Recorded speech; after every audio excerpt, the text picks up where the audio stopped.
नमस्कार, आप देख रहे हैं के न्यूज और मैं धार्मिक वाला। गौर करते हैं खबरें फटाफट पर। आज दिल्ली के मुख्यमंत्री अरविंद केजरीवाल गुजरात के 2 दिवसीय दौरे पर है। अहमदाबाद में तैयारियां जोरों पर है। दोपहर में दिल्ली के मुख्यमंत्री नवरंगपुरा में आम आदमी पार्टी के नए राज्य कार्यालय का उद्घाटन करेंगे। इसके साथ ही कार्यकर्ता सुबह से ही स्वागत अभियान में जुट गए हैं। आम आदमी पार्टी का कार्यालय को बीयू की अनुमति तक नहीं मिली। बीयू की अनुमति के बिना प्लॉट में बना आम आदमी पार्टी का ऑफिस शुरू होगा। बीयू की अनुमति के बिना अरविंद केजरीवाल का गुजरात कार्यालय, सूत्रों से जानकारी मिली थी। इजराइल में नई सरकार का गठन हो गया है। 8 पार्टियों का गठबंधन सरकार की कमान कट्टरपंथी माने जाने वाले नफ्ताली बेनेट को संभालेंगे। वे फिलिस्तीनी राज्य के विचारधारा को ही स्वीकार नहीं करते। आंकड़ों की बात करें तो रविवार को देर रात सरकार के पक्ष में 60, जबकि विरोध पक्ष ने 59 सांसदों ने वोट दिया है। गठबंधन में शामिल राम पार्टी के इसमें साद अल हरूमी वोटिंग की गैरहाजिरी रही थी। इजरायली संसद में रविवार को काफी हंगामा और नारेबाजी हुई। बेनेट में जब भाषण देने खड़े हुए तो विपक्षी ने झूठा और अपराधी जैसे शब्दों का प्रयोग किया। हंगामा इतना ज्यादा बढ़ गया कि गठबंधन सरकार में शामिल और अगले प्रधानमंत्री यार लैपिड भाषण ही भूल गए। इजरायली सियासत में अस्थिरता कई साल से नजर आ रही है। 2 साल में 4 चुनाव हुए, लेकिन किसी भी पार्टी ने बहुमत नहीं मिला। बेनेट प्रधानमंत्री भले ही बन गए हो और उन्होंने गठबंधन भी बना लिया हो, लेकिन उनकी सरकार को लेकर लोग बहुत आशावान हैं। लेबर पार्टी की सांसद एमिली मोइती रीढ़ की हड्डी में चोट से परेशान है। वे अस्पताल में एडमिट थी। यहां से उन्होंने एम्बुलेंस के जरिए संसद लाया गया था। इसके बाद स्ट्रेचर पर लेटे ही उन्होंने वोट दिया था। भारत में पहली बार आधिकारिक तौर पर 18 जून को मेडिकल ड्रोन डिलीवरी का ट्रायल बेंगलुरु में शुरू होगा। इसमें beyond visual line of site medical drone भी कहा जाता है। थ्रोटर इसरो स्पेस सिस्टम नाम भी कंपनी बेंगलुरु में 80 किलोमीटर दूर गौरी बदूनी 30 से 45 दिनों तक चलने वाले ट्रायल की शुरुआत करेगी। कंसोर्टियम में टीएएस के अलावा इन्वोसिस भी शामिल है। इन्वोसिस पेशेवर ड्रोन एप्लीकेशन के लिए एयर ट्रैफिक सर्विलांस सिस्टम में माहिर है। कंडासामी ने कहा कि मेडकॉप्टर ना छोटा एडिशनल 15 किलोमीटर तक 1 किलोग्राम का वजन ले जा सकता है, जबकि दूसरा 2 किलोग्राम का वजन 12 किलोमीटर तक ले जा सकता है। इसी दौरान हमें डीजीसीए के अनुसार कम से कम 100 घंटे उड़ान भरनी होगी। हमारा लक्ष्य करीब 125 घंटे उड़ान भरना होगा। मुंबई में जारी बरसात के बीच घाटकोपर इलाके में सड़क किनारे खड़ी एक कार जमीन के अंदर समा गई। यह कार जहां पार्क की गई थी वहां किस्सा टूटकर जमीन में घुस गया। कार घाटकोपर इलाके में रहने वाले डॉक्टर पी दोषी की थी। उन्होंने बताया, घटना रविवार सुबह 8:30 की है। कंपाउंडर में काम करने वाले एक लड़के ने बताया कि उनकी कार कुछ तिरछी हो गई थी। हम बालकनी में पहुंचे, हमारी आंखों के सामने पूरी कार गड्ढे में समा गई। इसी दौरान रात के बाहर निकला जा सका। मुंबई में जारी बरसात के बीच घाटकोपर इलाके में सड़क किनारे खड़ी एक कार जमीन में समा गई है। यह कार जहां पार्क की गई थी वहां टूटकर जमीन में घुस गई थी। इस घटना का वीडियो सामने आया है। ट्रैफिक डिपार्टमेंट के मुताबिक यह कार घाटकोपर इलाके में रहने वाले डॉक्टर पी दोषी की है। उन्होंने बताया कि घटना रविवार सुबह 8:30 की है। कंपाउंडर के काम करने वाले एक लड़के ने बताया कि उनकी कार कुछ तिरछी हो गई थी। दिगंबर रामविलास पासवान की लोक जनशक्ति पार्टी में बड़ी टूट हो गई है। पार्टी को 5 सांसदों ने राष्ट्रीय अध्यक्ष चिराग पासवान को सभी पदों से हटा दिया है। साथ ही चिराग को चाचा पशुपति कुमार पारस को अपना नेता चुन लिया है। लोजपा सांसद पशुपति कुमार पारस चौधरी, महमूद अली केसर, वीणा सिंह, चंदन सिंह और प्रिंसराज चिराग से आगे अलग हो रही है। पार्टी में इस टूट की वजह भाजपा और जदयू के बीच चिराग को लेकर जारी तकरार को माना जा रहा है। रविवार देर शाम तक चल रही लोजपा सांसदों की बैठक में इस फैसले को मुहर लगी थी। बाद में 5 सांसदों ने अपने फैसले की जानकारी लोकसभा अध्यक्ष ओम बिरला को दी थी। पशुपति कुमार पारस पिछले कुछ दिनों से लगातार जदयू सांसद ललन सिंह के संपर्क में है। हाल ही में पटना में दोनों के बीच मुलाकात हुई थी। दिल्ली में भी इनके बीच लगातार बातचीत होती रहती है। पारस लोजपा सांसदों में सबसे वरिष्ठ है। सबसे बड़ी बात तो यह है कि वे रामविलास पासवान के छोटे भाई हैं। वे सबको साथ लेकर चल सकते हैं। उनके नेता होने से दूसरे सांसदों को भी असहज महसूस नहीं होगा। दक्षिण भारत और पूर्वोत्तर के बाद अब मानसून देश के पूर्वी और मध्य भाग में सक्रिय हो गया है। भारतीय मौसम विभाग के अनुसार अब देश के राजधानी दिल्ली में अगले 2 दिन 3 से मानसून पहुंचने की सबसे अधिक संभावना है। मौसम विभाग ने रविवार तक मानसून पूरे ओडिशा, पश्चिम बंगाल, झारखंड, बिहार, जम्मू कश्मीर, लद्दाख, गिलगिट बाल्टिस्तान, मुजफ्फराबाद और हरियाणा के कुछ हिस्सों में, चंडीगढ़ और उत्तरी पंजाब के कवर करने का दावा किया है। ये देश के लगभग 80% भौगोलिक क्षेत्र को कवर करता है। 2 दिनों में दिल्ली और एनसीआर में भी मानसून ने दस्तक दे देगा। हालांकि रविवार को दिल्ली में भी बारिश हुई है। मौसम विभाग के मुताबिक दक्षिण राजस्थान और गुजरात के कच्छ को छोड़कर अगले 2-3 दिनों में दक्षिण पश्चिमी मानसून के पूरे उत्तर भारत में सक्रिय होने की उम्मीद बताई जा रही है।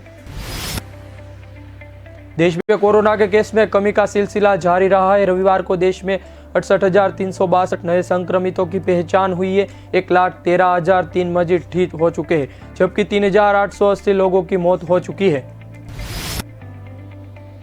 24 घंटे में एक्टिव केस यानी इलाज करा रहे मरीजों की संख्या 48,593 पे पहुंची है। अब सिर्फ 9,72,577 मरीजों का इलाज चल रहा है। यही पिछले साल 77 सितंबर को आए पिछले पीक से भी कम है। तबकि 10,17,705 एक्टिव केस थे। इसके बाद इनमें कमी होती नहीं है। चीन के हुएई प्रोविंस में रविवार सुबह गैस पाइपलाइन में विस्फोट हो गया। हादसे में 12 लोगों की मौत हो चुकी है। 138 से ज्यादा लोगों का इलाज चल रहा है। इनमें से 39 गंभीर रूप से घायल हैं। जांगवान जिले के शियान शहर में यानहू मार्केट में सुबह करीब 6:30 पर ब्लास्ट हुआ था। ब्लास्ट के बाद मार्केट में एक बड़ी बिल्डिंग जमींदोस्त हो चुकी थी। चीनी मीडिया के सीसीटीवी में मुताबिक फूड मार्केट की जो बिल्डिंग हादसे में गिरी है, उसके नीचे खड़े होकर कई लोग नाश्ता कर रहे थे।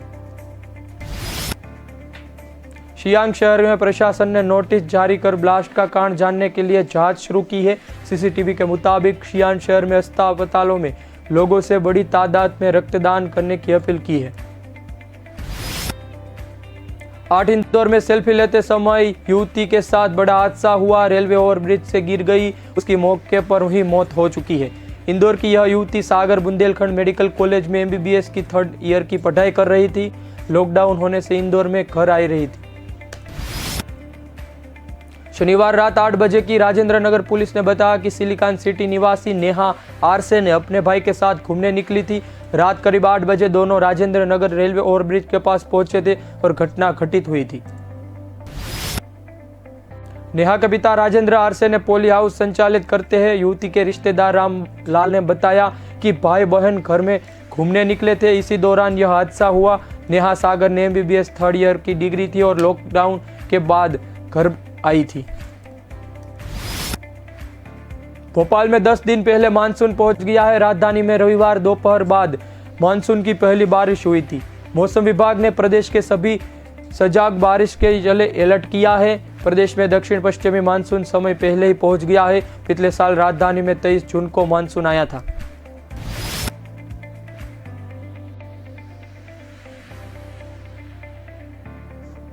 लो प्रेशर के कारण 3 से 4 दिन में पूरे प्रदेश में मानसून पहुंचने की बात कही जा रही है।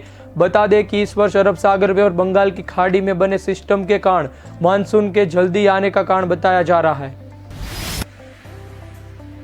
होशंगाबाद में जमकर बारिश हुई है। इसके अलावा छिंदवाड़ा, रीवा, सागर और इंदौर में बादल छाए हुए हैं।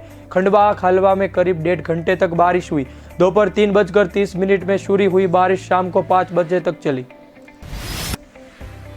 खालवा में 20 से ज्यादा पेड़ धराशायी हो गए। इस क्षेत्र में रीछी छेड़ा और रोड के किनारे 100 से ज्यादा सागौन के पेड़ उखड़ गए हैं। बारिश के छोटे नालों व नदियों में पानी बह गया।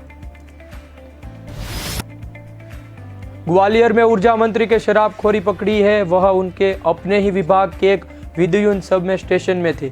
रविवार दोपहर सागरताल 33 केवी विद्युत सब स्टेशन पर जब मंत्री प्रद्युमन सिंह तोमर पहुंचे तो वहां सब स्टेशन ट्रांसफरों में नीचे शराब की खाली बोतलें पड़ी थी। देखकर ऊर्जा मंत्री भड़क गए। उन्होंने स्टाफ को फटकार लगाते हुए तात्कालिक सफाई को लिए कहा। साथ ही पूछा कि पूरा कैंपस स्क्वाड है, अंदर बोतलें कैसे आई? मतलब कर्मचारी यहां बैठकर शराब पीते हैं। सरकारी कार्यालय में यह हरकत के गैर जिम्मेदार है जो बर्दाश्त नहीं की जाएगी। मंत्री ने अफसरों को कार्रवाई के लिए निर्देश दिया। रविवार को शहर बिजली व्यवस्था को देखने के लिए ऊर्जा मंत्री प्रद्युमन सिंह तोमर निरीक्षक के लिए पहुंचे थे और वहां उसको शराब की बोतलें दिखाई दी। ऊर्जा मंत्री तोमर ने कहा कि ट्रांसफार्मर की स्थिति दिखाओ, कैसी है, बिजली की सप्लाई ठीक चल रही है या नहीं।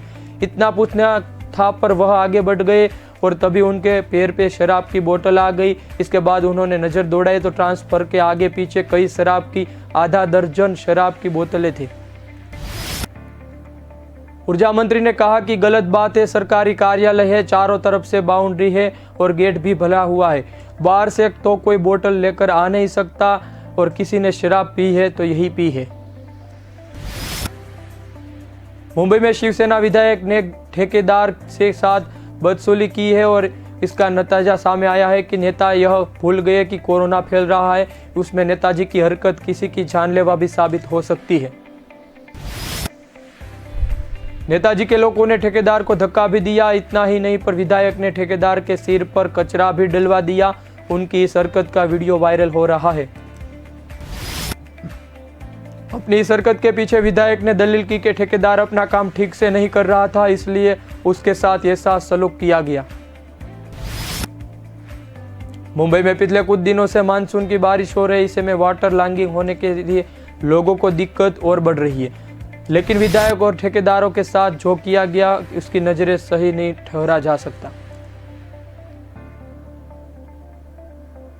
मध्य प्रदेश के राजगढ़ में रविवार को कोविड जांच के लेकर पुलिसकर्मी और किसान के बीच विवाद हो गया।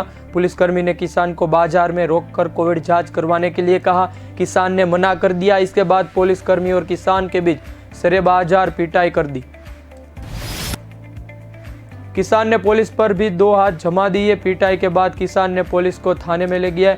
विवाद के दौरान लोग इकट्ठा हो गए थे। वहां मौजूद लोगों ने मारपीट का वीडियो बना लिया जो सोशल मीडिया पर वायरल हो रहा है।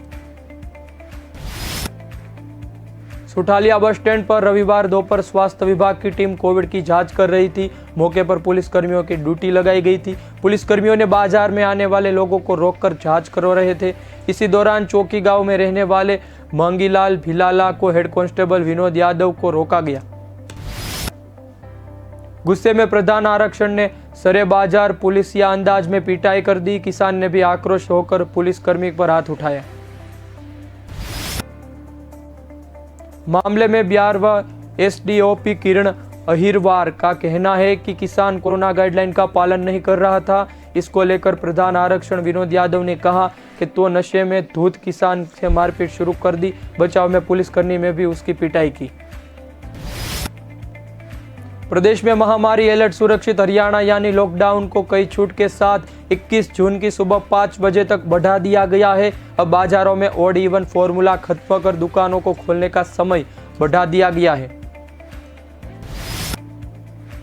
जिम और स्पोर्ट्स कॉम्प्लेक्स खोल दिए गए हैं। जिम सुबह 6 बजे से रात को 8 बजे तक खुले रहेंगे, लेकिन यहाँ पर क्षमता से 50% लोग ही प्रवेश कर सकेंगे। स्पोर्ट्स कॉम्प्लेक्स में दर्शकों के आने जाने की अनुमति नहीं होगी। शिक्षक संस्थान अभी नहीं खुले गए।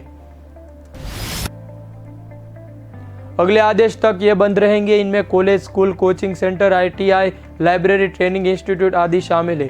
अभी नाइट कर्फ्यू जारी रहेगा। लॉकडाउन के 7वें सप्ताह के लिए मुख्य सचिव विजय वर्धन के दिशा निर्देश जारी किए हैं। प्रदेश में भले ही अभी केस कम आ रहे हो, लेकिन हरियाणा का औसत पॉजिटिव रेट 8% से ज्यादा बन चुका है। सरकार ने तर्क दिया है कि तहकीकत और इसके लिए लॉकडाउन बढ़ाया गया है।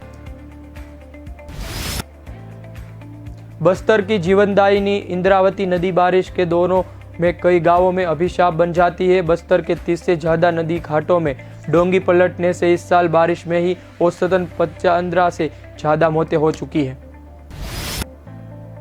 बस्तर में 2 जिलों में नदी पार बढ़े 100 से ज़्यादा मांड गांवों में राहत देने के लिए जिला में इंद्रावती पर 4 पुलों का निर्माण हो चुका है। ये पूरा इलाका नक्सलियों के कब्जे में है। छत्तीसगढ़ बनने के बाद पिछले 21 साल में नक्सली यहाँ सड़क पुल नहीं बनने दे रहे थे।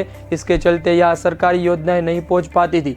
बाजार, अस्पताल, राशन लेने, स्कूल जाने, नदी पार करने बड़ी आबादी डोंगी उपतनी इंद्रावती को पार करती है और जान भी गंवाती है। सरकार ने फोर्स की मदद ली है। सुरक्षा बलों ने 4 कैंप पुलों के निर्माण वाली जगह पर स्थापित किए गए हैं। सैकड़ों जवानों की निगरानी में पुलों का निर्माण हो रहा है। छिदनार पोहनार घाट पहुंची थी, यहाँ पूरी तस्वीर ही बदल नजर आई थी। फोर्स की पहरेदारी में इंद्रावती नदी के पुल निर्माण काम अभी अंतिम चरण पर चल रहा है। आने वाले लगभग 15 दिनों में बचे स्लैब का काम भी पूरा हो जाएगा। इलाके के ग्रामीणों के चेहरे पर मुस्कान थी। इसी बार उन्हें डोंगी नदी पार नहीं करनी पड़ेगी। खौफ अब नक्सलियों का है। ग्रामीण कैमरे के सामने आने से बच रहे थे। एक ग्रामीण ने कह दिया कि ऑन कैमरे में खुशी जाहिर कर दी तो नक्सलियों मार देंगे। खबरों में सिर्फ इतना ही। ज्यादा खबरों के लिए जुड़े रहिए के न्यूज़ के साथ। नमस्कार।